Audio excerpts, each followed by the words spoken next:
Hello बच्चों, how are you? कैसी चल रही तैयारी? डोंट टेक स्ट्रेस, वहीं रहिए, पीछे रहिए, be careful, try to cover all the syllabus जो आपने एक साल किया है और कोशिश करो हर कॉर्नर टच हो जाए। Try hard. कुछ चैप्टर मैंने बार बार बताए हैं, उनको विशेष ध्यान रखो क्योंकि वो 1 सेकंडों में होने वाले हैं। तो आज हम डिस्कस करते हैं कुछ ऑर्गेनिक केमिस्ट्री में ऑक्सीडाइजिंग एजेंट होते हैं जो पर्पजली सिलेक्टिविटी इनकी बहुत ज़्यादा होती है और वो मेमोरी बेस्ड क्वेश्चन के रूप में आपके एग्जाम में आना है। तो मैं ये कह रहा हूँ some oxidising agent in organic reaction, ठीक है। तो ऑर्गेनिक केमिस्ट्री अगर हम ग्रुप वाइज स्टडी करते हैं तो वो एल्कीन, एल्काइन यानी हाइड्रोकार्बन से स्टार्ट होती है, फिर हम हेलो एल्केन में देखेंगे, फिर हम अल्कोहल्स में देखेंगे, फिर एल्डिहाइड और कीटोन में देखेंगे। एसिड का ऑक्सीडेशन फॉर्मिक एसिड या डाइकार्बोक्सिलिक एसिड का बहुत कॉमन है और हमारे सिलेबस में जो मोनोकार्बोक्सिलिक एसिड है अदर देन फॉर्मिक एसिड, वहाँ पे इनका ऑक्सीडेशन ज़्यादा कॉमन नहीं। और कुछ ऑक्सीडेशन हम लोग पॉलीसेक्राइड्स या मोनोसेक्राइड्स में स्टडी करते हैं। तो सबसे पहले ऑक्सीडेशन ऑफ एल्केन की हम लोग बात करें। ऑक्सीडेशन ऑफ एल्केन में देखिए, एल्केन तो जैसा आपको पता है कि पूरी तरीके से नॉन पोलर कंपाउंड होता है। जब वो नॉन पोलर कंपाउंड है तो उसका ऑक्सीडेशन रिएक्शन बहुत ही इम्पॉसिबल है, लेकिन फिर भी आपकी जो टर्सरी हेलो एल्केन है वो यूजुअली ऑक्सीडाइज हो जाती है। तो यहाँ लिखेंगे only tertiary alkane can be oxidise. तो वो रिएक्शन क्या है, उसके लिए आपको बहुत स्ट्रॉन्ग कंडीशन जनरेट करनी पड़ती है और स्ट्रॉन्ग कंडीशन में हम हॉट एंड कंसंट्रेटेड KMnO4 लेते हैं। आप कोई टर्सरी एल्केन लिखिए, जैसे ये आपका टर्सरी एल्केन है।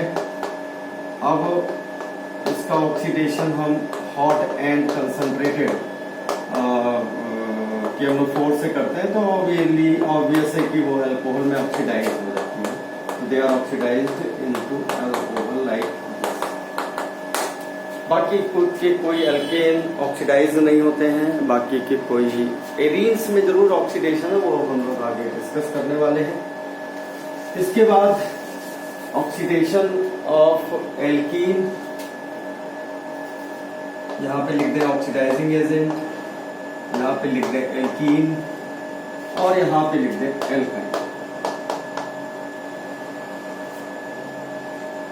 ऑक्सीडाइजिंग एजेंट यहाँ पे पहला है बेयर्स एजेंट, जैसे होता है बेयर्स एजेंट। क्वेश्चन इस पे बनता है। एल्कलाइन KMnO4 होता है Baeyer's agent. Alkaline KMnO4 is Baeyer's agent. और ये एल्कीन और एल्काइन के टेस्ट ऑफ अनसैचुरेशन का भी पार्ट होता है। टेस्ट ऑफ अनसैचुरेशन मीन्स उसमें डबल बॉन्ड या ट्रिपल बॉन्ड की प्रेजेंस को भी बताता है आपका एल्कीन। तो एल्कीन क्या देते हैं? एल्कीन डायोल्स देते हैं, यानी विसनल डायोल मिलता है। और एल्काइन क्या देते हैं? एल्काइन जो है वो डाइकीटो कंपाउंड है, diketo compound. For your preliminary notes, जैसे एल्कीन है, अगर हम इसकी बेयर्स रिएजेंट से रिएक्शन कराएंगे तो you are always getting your what we call vicinal diol, यानी इसका नाम एथिलीन ग्लाइकॉल है और एथिलीन ग्लाइकॉल यहाँ पे प्रोडक्ट है। एथिलीन ग्लाइकॉल के कई भी यूज भी हैं फिजिकल केमिस्ट्री में। सोल्यूशन में अगर आपसे आता है कि which is most appropriate antifreeze we can use in for depression in freezing point concern, तो वहाँ पे एथिलीन ग्लाइकॉल का नाम लिया जाता है। तो इसकी वजह से ये याद रखना है, एथिलीन ग्लाइकॉल आपका डाइहाइड्रिक अल्कोहल है, it's a very important compound. इसी तरह आप जब हम एल्काइन को बेयरी एजेंट से रिएक्ट कराएंगे तो आपका ग्लाइओक्सल बनता है, डाइकीटो कंपाउंड कह सकते हैं, या this is glyoxal, this compound you are getting with Baeyer's agent of, यानी oxidation of Baeyer agent with alkyne. ठीक है। Next to that, Baeyer's agent के बाद हमारा जो ऑक्सीडेशन है, ऑक्सीडाइजिंग एजेंट है, वो पर एसिड है। दूसरे oxidising acid peroxy acid. Peroxy acid का मतलब ये है, परऑक्सी एसिड का मतलब है इसमें एक परऑक्सी लिंकेज हो, तो उसके लिए हम लोग पर एसिटिक एसिड का यूज कर सकते हैं। पर एसिटिक एसिड, तो पर एसिटिक एसिड क्या है? CH3 CO3H है। यहाँ पे एल्कीन में जब हम पर एसिड यूज करते हैं तो हमें मिलता है एपॉक्सी एल्केन। एपॉक्सी एल्केन, और यानी ये साइक्लिक ईथर प्रोड्यूस करते हैं। साइक्लिक एल्काइन में ऐसा कोई रिएक्शन होता नहीं है, जिसमें क्योंकि यहाँ पे दो डबल बॉन्ड हैं, दोनों को ऑक्सीडाइज करना पड़ेगा, इसलिए पर एसिड से एल्काइन की कोई रिएक्शन रिपोर्ट नहीं है। अब देखिए ये परऑक्सी, ये है साइक्लिक ईथर है। यहाँ पे जो ये तो है आपका पर एसिड, इसके अलावा मोस्ट सुटेबल जो ऑक्सीडाइजिंग एजेंट होता है इस रकम में, वो होता है MCPBA।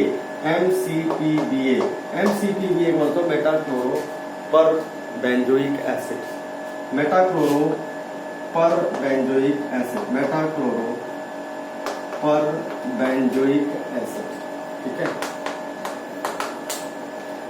साथ ही साथ आपको ये भी याद रखना है कि ये जो आपने पर एसिड बनाया है, जब हम इसकी हाइड्रोलिसिस करेंगे तो हाइड्रोलिसिस करने पे आपको सिन प्रोडक्ट मिलता है। सिन प्रोडक्ट मिलेगा। सिन प्रोडक्ट का मतलब है जब हाइड्रोलिसिस करोगे तो CH2OH, CH2OH ये कंपाउंड आपको मिलेगा, ये आपको ध्यान रखना। ठीक है। तो पर एसिड, परऑक्सी एसिड बनाने का एक मेथड भी है। साइक्लिक ईथर बनते हैं, ऑक्सीरेन बनते हैं, ऑक्सीटेन भी बन सकता है, और ऑक्सी जितने भी हायर THF टाइप के हायर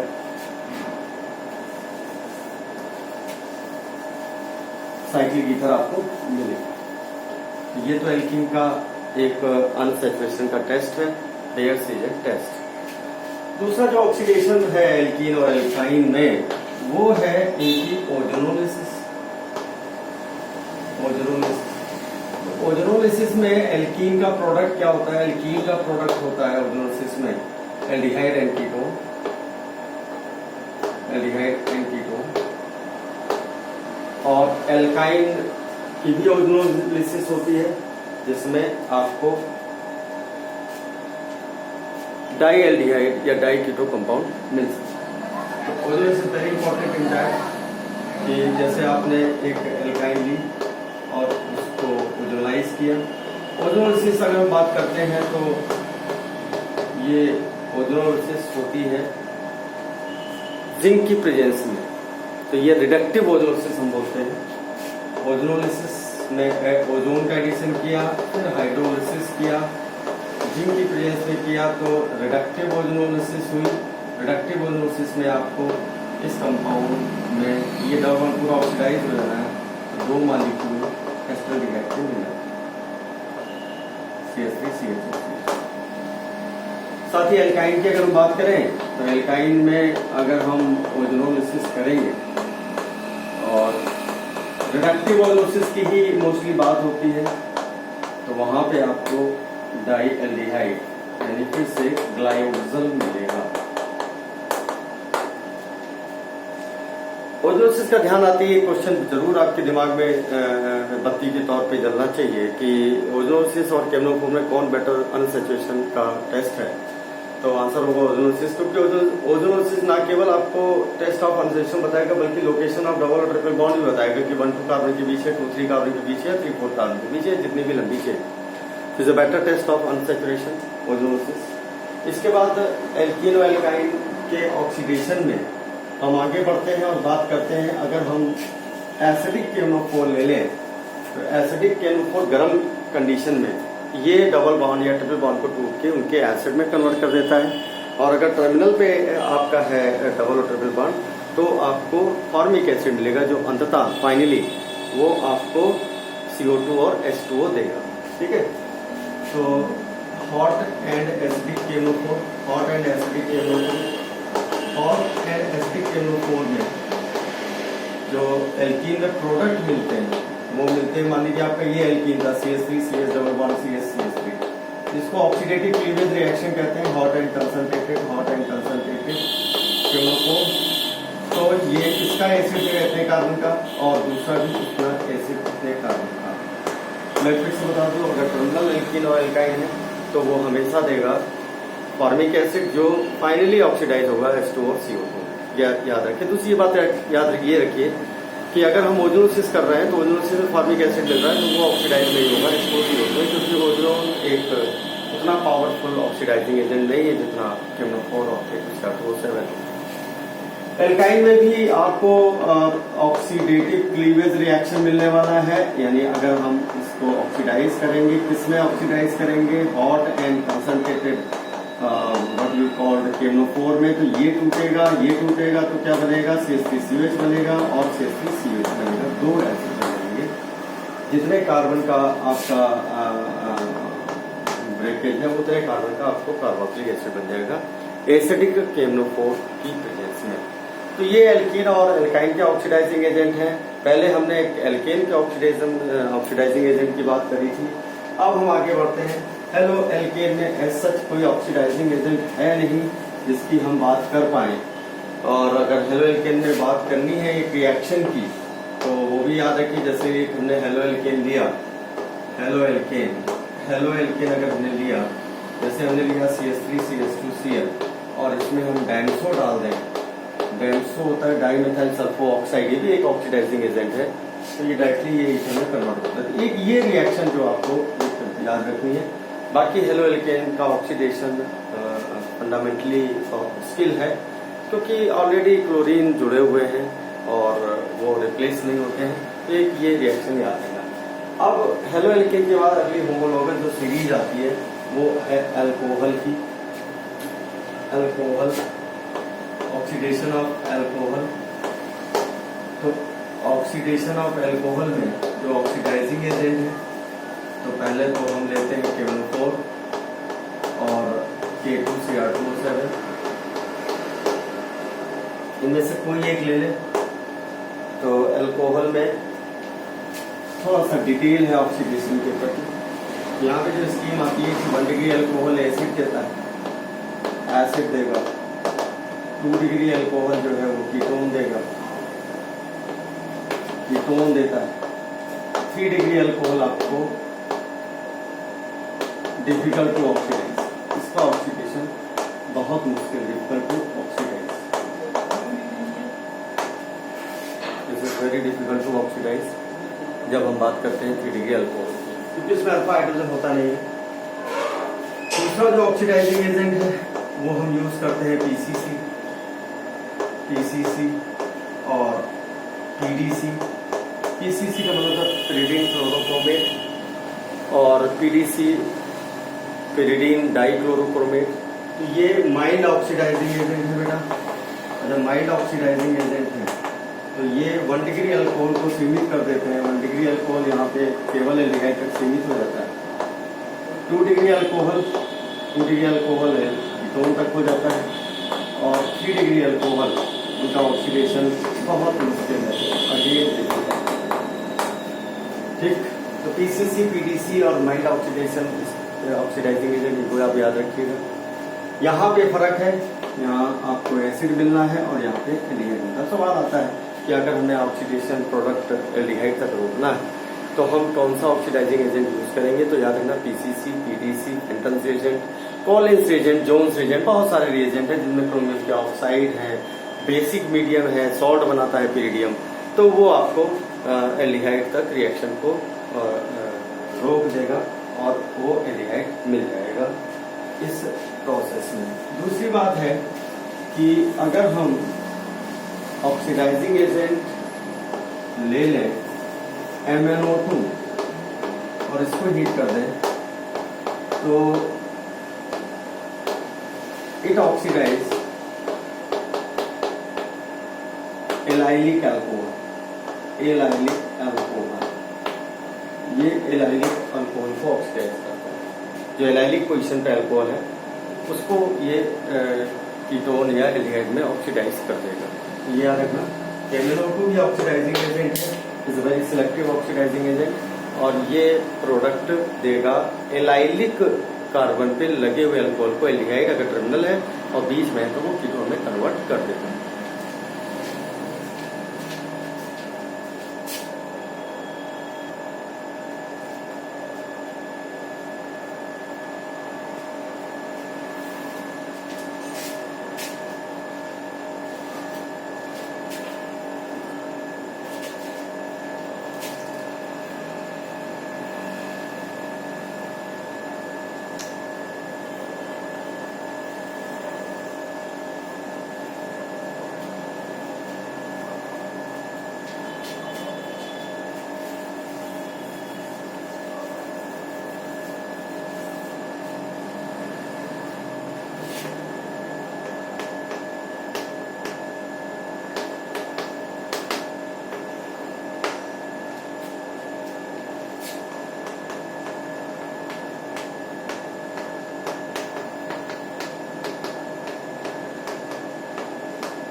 इसके बाद बच्चों एक और स्पेसिफिक ऑक्सीडाइजिंग एजेंट है जिसको कहते हैं ओपेनर ऑक्सीडाइजिंग एजेंट। जैसा आप देख रहे हो इसमें 2 डिग्री अल्कोहल कीटोन द्वारा ऑक्सीडाइज होता है।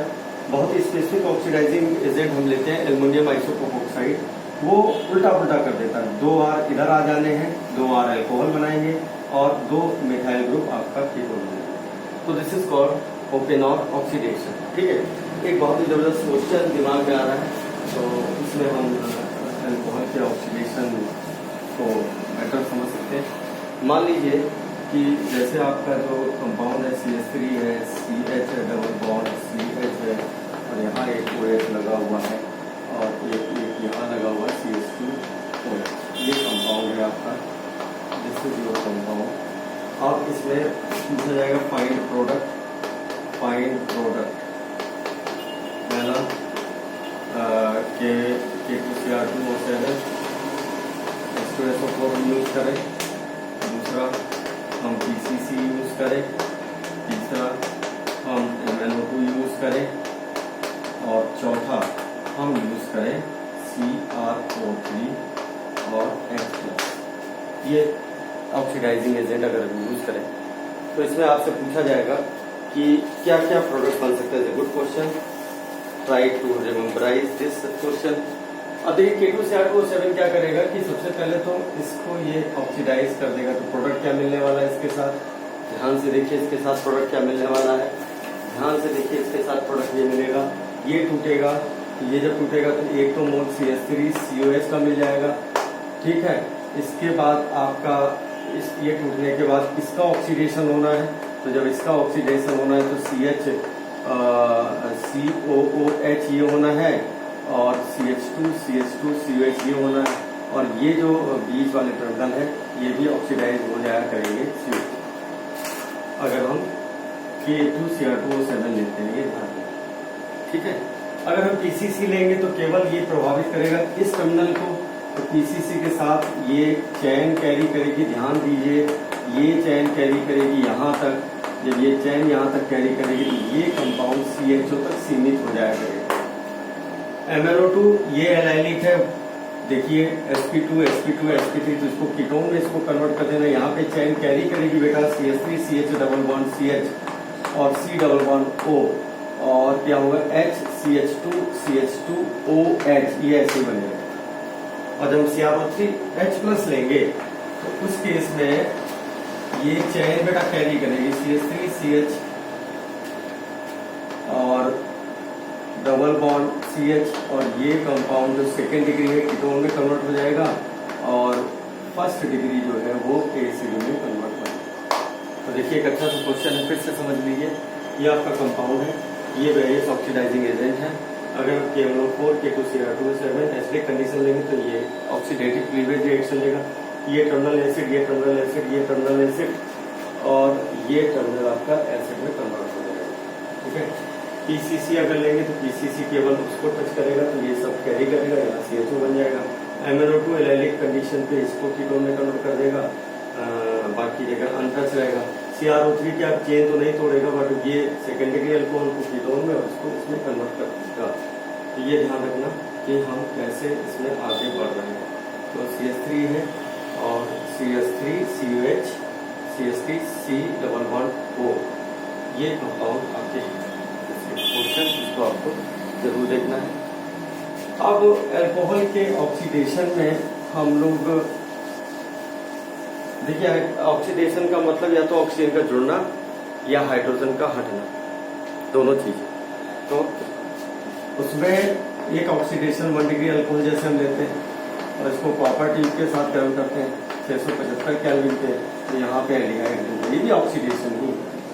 2 डिग्री अल्कोहल है, 2 डिग्री अल्कोहल को कॉपर ट्यूब में 675 केल्विन पे वेपर बन जाना है, कीटोन बन जाएगा फाइनल। 3 डिग्री अल्कोहल हाइड्रोजनेट नहीं होती है, इस कंडीशन पे कॉपर 670 पे ये यहाँ -H2 है, यहाँ -H2 है, यहाँ -H2 है, ये एल्कीन दे देगी एप्रोप्रिएट कार्बन एटम। तो कार्पर की ट्यूब में इनकी वेपर को 675 केल्विन के साथ जब हम वेपर कंडेंस करते हैं तो ये भी एक ऑक्सीडेशन है। अब oxidation of aldehyde and ketone की हम लोग बात कर सकते हैं। Oxidation of aldehyde and ketone, oxidation of aldehyde and ketone, aldehyde and ketone. Oxidation of aldehyde and ketone में ऑक्सीडेशन विद टॉलेंस रिएजेंट की अगर हम बात करें, टॉलेंस रिएजेंट में जो एल्डिहाइड का प्रोडक्ट होगा वो एसिड होगा, यानी RCHO, टॉलेंस रिएजेंट RCH, और सिल्वर मिरर का आपको रेसिप्रोकेटिंग टेस्ट भी है एल्डिहाइड का। ऑक्सीडेशन कीटोन का बहुत डिफिकल्ट होता है, एल्डिहाइड का आसान होता है। दूसरा जो ऑक्सीडेशन उसको कहते हैं फेलिंग सोल्यूशन। तो फेलिंग सोल्यूशन में जो ऑक्सीडेशन है वो भी इसी तरीके का है। फेलिंग सोल्यूशन थोड़ा सा कमजोर है,